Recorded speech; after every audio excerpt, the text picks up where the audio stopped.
বিশ্ব আবারও সতর্ক। করোনার নতুন ভ্যারিয়েন্ট নিম্বাস ছড়াচ্ছে নীরবে কিন্তু দ্রুত।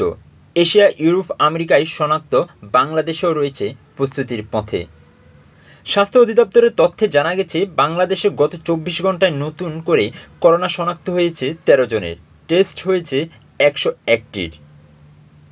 মোট শনাক্ত ছাড়িয়েছে ২০,৫১,০০০ আর মৃতের সংখ্যা ২৯,০০০। বিশ্ব আবারও সতর্ক। করোনার নতুন ভ্যারিয়েন্ট নিম্বাস ছড়াচ্ছে নীরবে কিন্তু দ্রুত।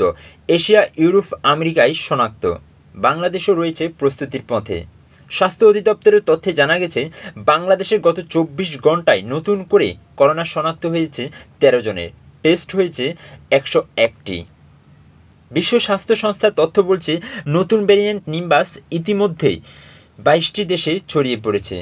বেশি প্রভাবিত এলাকা ভারত, সিঙ্গাপুর, যুক্তরাষ্ট্র ও যুক্তরাজ্য। বিশ্ব স্বাস্থ্য সংস্থা এটিকেই ভ্যারিয়েন্ট আন্ডার মনিটরিং হিসেবে ঘোষণা করেছে। এই ভ্যারিয়েন্টের সবচেয়ে পরিচিত লক্ষণ হচ্ছে রেজার ব্লেড থ্রোট, অর্থাৎ গলায় তীব্র ব্যথা।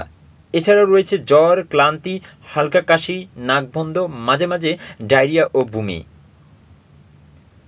নিম্বাস থেকে রক্ষা পেতে যা যা করণীয় তা হলো, বাইরে গেলে অবশ্যই মাস্ক ব্যবহার করুন, হাত ধুতে থাকুন নিয়মিত, জনসমাগম এড়িয়ে চলুন, ভ্যাকসিন ও বুস্টার ডোজ গ্রহণ করুন, উপসর্গ দেখা দিলে টেস্ট করান এবং আইসোলেশন থাকুন।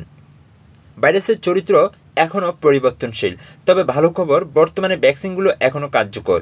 স্বাস্থ্যবিধি মানলে সংক্রমণ কমানো সম্ভব। নতুন ভ্যারিয়েন্টে নতুন ভয় তৈরি করলো সচেতনতা, স্বাস্থ্যবিধি আর বিজ্ঞান আমাদের সবচেয়ে বড় ভরসা। স্বাস্থ্যবিধি মেনে চললে নিরাপদ থাকা সম্ভব।